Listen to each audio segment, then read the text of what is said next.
The new Corolla Cross. Fill it with friendship and family.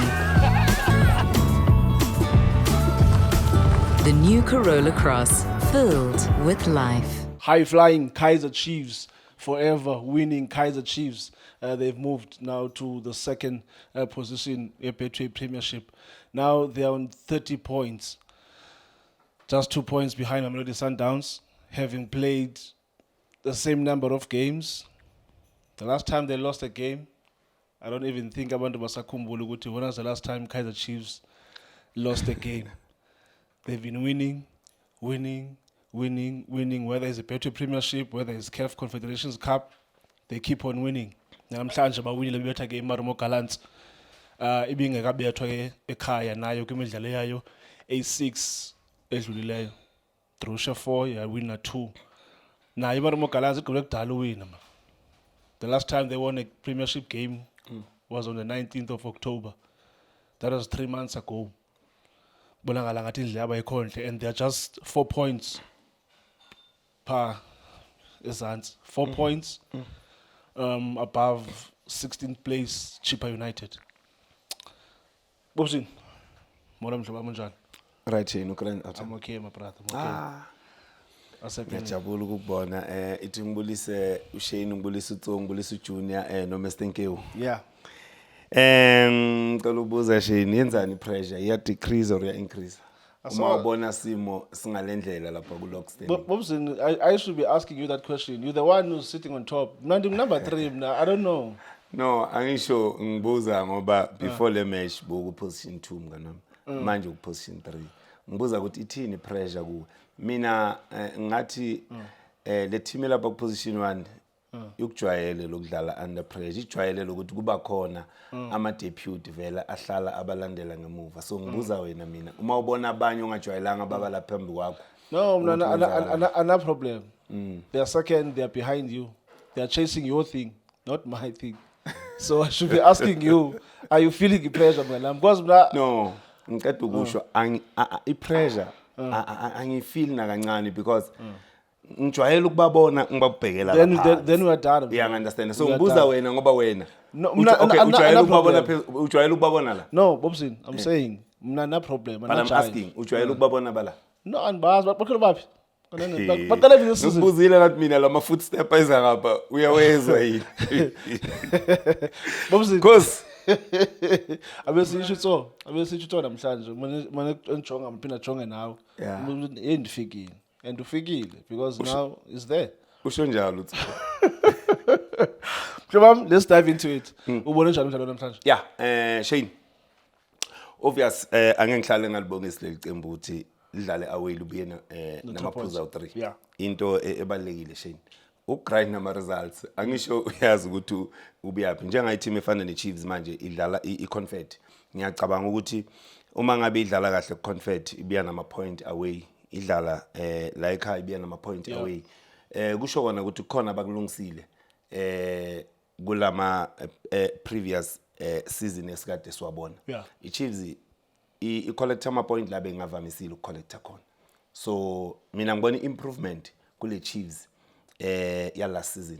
So because ngibona nangendlela mhlawumbe ba collecta ngakhona ama point. Yes, ngakwemidlalo sometimes uzawubona ukuthi kunala ucabanga ukuthi mhlawumbe bongacabanga ukuthi Chiefs mhlawumbe ngakunikeza leya performance, but they understand ukuthi into ebalekile collect ama point chain. So kule game mawungathi uyayibheka ngiqale ngeqembu le Marumo Gallants. Shane, iqembu le Marumo Gallants most of the time idlala the way idlala ngakhona.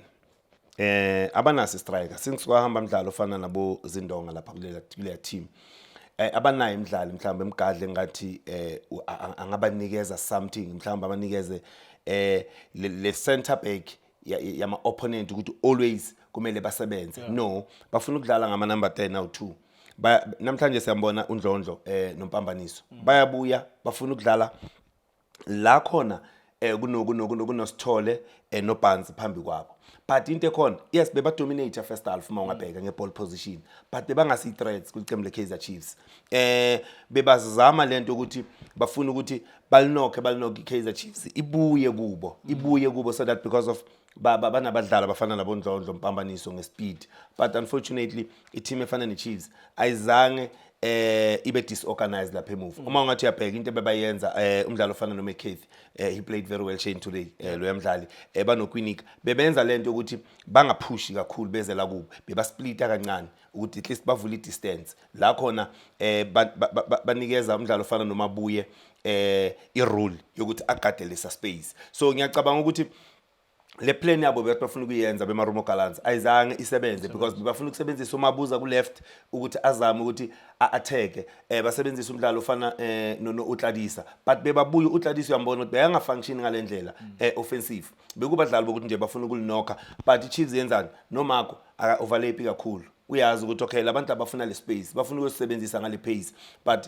iqembu leKaizer Chiefs that no thina sinendlela mhlambe esifuna ukudlala ngakhona. Umonyane simbonile boku uyakhuphukayo, but uma khuphuka so uQuinica uyabuya yini wenzani ushiftela kulela side ukuthi uma basplitter so avale le side la kaMonyane, but bekanga function naye uma ngambheka bafuna ukudlala ama long ball always bathumele phambili amabhola boMonyane, but akafiki, and noma ngathi afika la mabhola lapha uMayo out of position, uyambona uyabaleka kuleya position, sometimes uchangeana noLilepo, uLilepo yakuleya position. So ngiyacabanga ukuthi iproblem beyilapho because bekungana combination kule qembu leKaizer Chiefs first half wena Shane la ukuthi mhlambe bangacombine ama passes bazama ukujoina kuboMayo, boMayo bese batholakala baphuma lapha babuya bafuna ukuzofuna ibhola, and one touch uma lapha bafuna ukulahla eboxini akunamuntu abosikhosi benzani baziwinela lawo mabhola lapha phambili. So ngiyacabanga ukuthi igame plan yabo beMarumo Gallants ayizange isebenze Shane.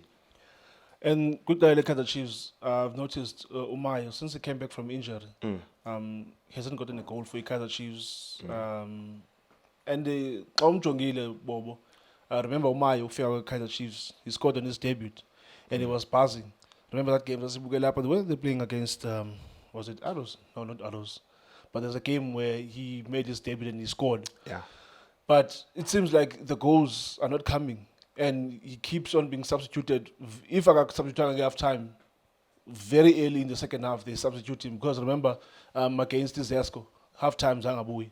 Yeah. I think we only 10 minutes after the second half, then substitute. What do you think is happening with him? Is it a matter of confidence, or do you think it's just a matter of finding that goal and then Fumani groove yake back? Yeah, ngiyacabanga mina Shane, ukunga combine isupply ukuthi ahlale eboxini mhlawumbe uMayo la khona azoyenza ama run kuma space kumenza ukuthi a shift kulela box, and ukuphuma kwakhe kulela box kuyoba difficult ukuthi uMayo angathola ama chances yokuthi akore. So that is why uma ukuthi uyambheka always uyalibalekela lela box because akuna supply, and if mhlawumbe afuna ukusebenzisa lela box it's either mhlawumbe mangabe amabhola yobuya ngama crosses kubadlala abafana naboLilepo. So uma ungabheka kulo number 10 obakhona lapha kuChiefs ofana noMntu kumele combine nomdlalo ofana noMayo, uMayo akwazi ukuthi uranele eboxini uranela kuma space la khona mhlambe azothola ichance wena Shane yokuthi ashayele epalini, because as a striker if mhlambe akwazi ukushayela epalini uyathola kanjani ama goal because awuhlala eboxini. So ngicabanga ukuthi nako lokho mhlambe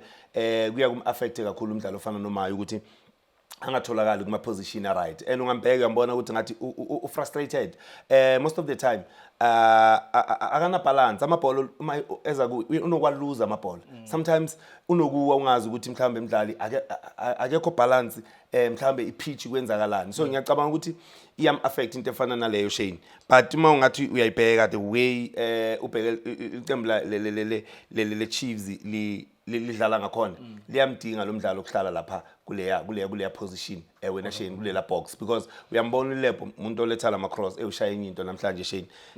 Ngijwayele ukuyibona kubo EPL ngale, ngiyacabanga ukuthi kule nyanga le Claude ngiyacabanga bazoshaya ama goal, but le Shane goal of the month izoba khona goal of the month Shane. Yeah, now quick game ezidluleyo zeKaizer Chiefs besinqoma la combination ka Lebo Mabuwe and uNdlovu. But namhlanje uNdlovu started off the bench. Yeah. Then kwaqala uNgcobo. Bamkhupha uNgcobo bamfaka uNdlovu. What is happening? What do you think the technical team yeKaizer Chiefs were trying to do namhlanje? Nona mhlambe I noticed mhlambe ngeMarumo Gallants nothi ibenze ukuthi okay uNdlovu makaqale ebenchini baqale ngoNgcobo, and did uNgcobo impress you namhlanje?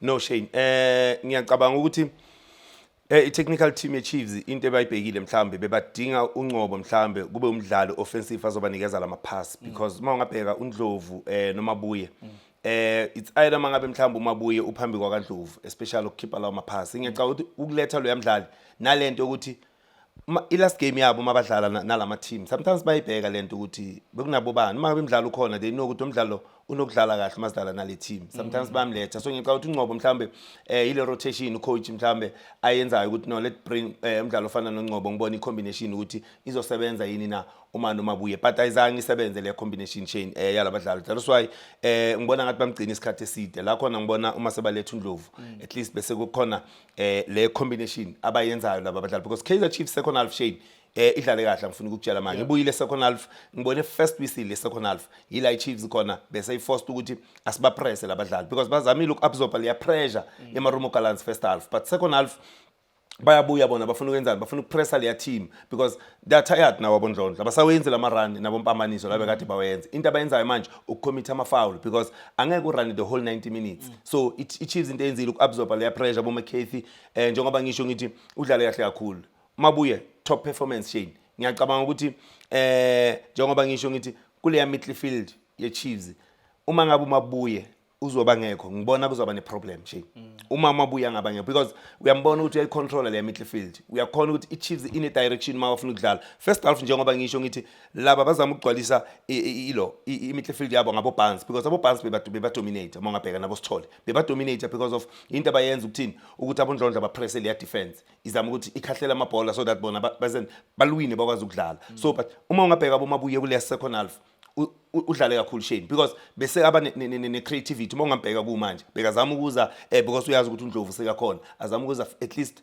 phambili kule defense yeMarumo Gallants so Shane ngiyacabanga ukuthi according to me ama results we Kaizer Chiefs ayenze ukuthi ayibeke ku position le right Shane ileague ngiyacabanga ukuthi imnandi ngalendlela Shane njengoba ngikutshela ngithi lama team awu3 yahlezi lapha phezulu Shane asafuna ukudlala umunye nomunye usafuna ukudlala nomunye so ngiyacabanga ukuthi it's very interesting Shane ukubona ileague bangalendlela unlike ukuthi ileague iphele mhlawumbe kusaselela ama games so ngiyacabanga ukuthi into enhle congratulations to Kaizer Chiefs and the technical team ukuthi itholakale mhlawumbe iletha lama results afana nalawa even though idlala iconfect ikhona ukusinikeza lawa ma results uma ngabe iphumile Shane.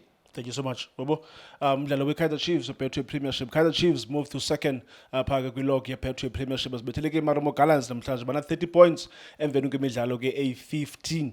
Now, Kaizer Chiefs their next game CAF Confederations Cup on Sunday against Izesco at Durban 3:30. Baseniphathele wona ke lo mdlalo apha kwi-Diski TV. On Saturday there's a game between Orlando Pirates and Magesi. Dithe abasezantsi cheaper whereas iMagesi esezantsi evala umnyango so you're lapha ne Orlando Pirates at Orlando Amstel Arena, the only arena in Africa. There's only one arena. There's only one arena in Africa, in Africa manam. In Africa there's only one arena. Okay. The rest is stadiums zonke. So do you think izovuka mhlambe qembu le Kaizer Chiefs like ladlalela kuleya arena mngana? Nothing.